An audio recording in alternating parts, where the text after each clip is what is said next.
Ma'am as a డాక్టర్గా గైనకాలజిస్ట్గా అంతకుముందు మీరు ఒక ఉమెన్, ఇప్పుడు ఉమెన్గా ముఖ్యంగా మన ఇండియన్ ఉమెన్ మైండ్ సెట్ ఎలా ఉంటుందంటే ఇంట్లో ఉన్న వారిని చూసుకోవాలి, హస్బెండ్ని చూసుకోవాలి, పిల్లల్ని చూసుకోవాలి, వాళ్ళ సెల్ఫ్ కేర్ అనేది వాళ్ళు పట్టించుకోవడం అనేది చూడం.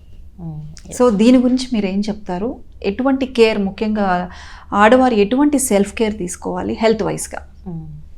సో మనం ఇప్పుడు అంటే ఒకప్పుడు ఏంటంటే మనం మదర్స్ అంతా చాలా వరకు హౌస్ వైఫ్సే ఉండేవాళ్ళు. సో ఇప్పుడు ఏంటంటే women are working, they are also independent, they are confident now everyone. కానీ స్టిల్ రెస్పాన్సిబిలిటీస్ అనేవి ఇంకా ఉమెన్కి ఉన్నాయి. Even though she is a working women, even though she is now expectations ఏంటంటే ఒక మల్టీ టాస్కర్, తను అన్నీ చేయాలి అనే ఎక్స్పెక్టేషన్స్ ఉన్నాయి. కానీ ఈ మధ్య కాలంలో మెన్ కూడా కొంచెం మార్పులు అయితే వచ్చాయి, మేము చూస్తుంటాం కాబట్టి పేషెంట్స్ని. డెఫినెట్గా కొన్ని గ్రూప్స్లో మేల్స్ కూడా ఉమెన్కి హెల్ప్ చేయడము, వంటలో కానీ ఇంట్లో చోర్స్లో కానీ హెల్ప్ చేయడం అనేది జరుగుతుంది. కానీ అది ఇంకా వైడ్గా లేదు అది. So maybe it is in a starting stage.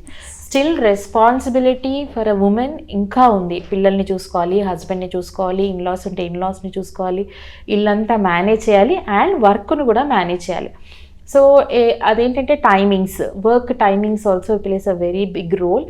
ఈ వర్క్ టైమింగ్స్ నైట్ స్లాట్స్ అని, మార్నింగ్ వెళ్తే ఇప్పుడు చాలా వరకు సాఫ్ట్వేర్ వాళ్ళు మార్నింగ్ వెళ్తే నైట్ వస్తారు, ట్రావెలింగ్.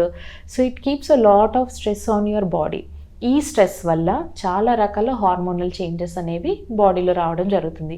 పీరియడ్స్ డిస్టర్బెన్స్, ఎక్కువ excess amount of bleeding, PCOD problem, infertility issues, skin hair issues, because they don't have time for themselves. Skin problems, skin అదైపోవడం, హెయిర్ థిన్నింగ్, హెయిర్ ఫాల్ అవ్వడము.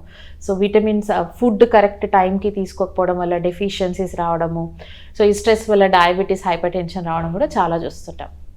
So ఆడవాళ్ళకి ఇచ్చే advice ఏంటంటే, I know మీరు multi tasking అనేది చేయాలి, కానీ first you prioritise yourself. మీ హెల్త్ ఫస్ట్ మీరు చూసుకోండి. So it starts with basic ఇంట్లో మీరు మీ డైట్ మీద ఫోకస్ చేయాలి. ఎస్, మీరు అందరూ హెల్త్ చూసుకుంటున్నారు, కానీ మీరు విటమిన్ సప్లిమెంట్స్ కానీ మంచి డైట్, హెల్దీ న్యూట్రిషియస్ డైట్ తీసుకోవడము, మిమ్మల్ని మీరు కేర్ తీసుకోవడం అనేది చాలా అవసరం. అండ్ రెగ్యులర్గా ఫిజికల్ యాక్టివిటీ. ఐ నో మీరు చాలా బిజీ ఉంటారు, స్టిల్ ఫిజికల్ యాక్టివిటీ విమెన్ చేయడం అనేది చాలా అవసరం. ఎందుకంటే 40+ దాటిన తర్వాత మెనోపాజల్ ఏజ్ గ్రూప్ వచ్చే టైంలో ఆటోమేటికలీ హార్మోనల్ చేంజెస్ వల్ల కొంతమందిలో ఒబేసిటీ వచ్చే ఛాన్సెస్ ఉంటాయి. Because of hormonal imbalance. అంటే మీకు ఎంత యాక్టివ్ లైఫ్ స్టైల్ ఉన్నా కానీ వెయిట్ గెయిన్ అయ్యే ఛాన్సెస్ ఉంటాయి. సో ఈ ఎక్సర్సైజెస్ చేయడం వల్ల బాడీ హార్మోనల్ బ్యాలెన్స్ అనేది ఉంటుంది. డైట్ వల్ల చాలా వరకు మీకు ఈ డెఫిషియన్స్ అని రాకుండా ఉంటాయి. సో ఇదే కాకుండా 40 క్రాస్ అయిన విమెన్ అందరూ రెగ్యులర్గా హెల్త్ చెకప్స్ చేసుకోవడం అనేది చాలా అవసరము. సో ఇవి ఇప్పుడు చాలా హాస్పిటల్స్లో చాలా రకాల హెల్త్ ప్యాకేజెస్ అన్నీ ఉంటాయి. దానిలో ప్యాప్స్మియర్ అని, మామోగ్రాము, మీ sugar levels, haemoglobin levels, heart condition, diabetic status అన్నీ చూస్తారు. సో హెల్త్ చెకప్స్ రెగ్యులర్గా చేసుకోవడం ద్వారా ఏదైనా ఆల్రెడీ ఇష్యూస్ అంటే తొందరగా డయాగ్నోస్ చేసుకొని చాలా వరకు అనర్థాలను మనం ప్రివెంట్ చేయడం అనేది జరుగుతుంది. సో ఈ breast cancer detection, cervical cancer ప్రివెన్షన్కి కూడా వ్యాక్సినేషన్స్ అవన్నీ తీసుకోవడం కూడా చాలా చాలా అవసరం. రైట్. ఓకే మ్యామ్, అయితే ఆడవారిలో వచ్చే గైనిక్ ఇష్యూస్ గురించి, సిమ్టమ్స్ ఎలా ఉంటాయి, ఇవన్నీ కూడా చాలా వివరంగా తెలియజేశారు.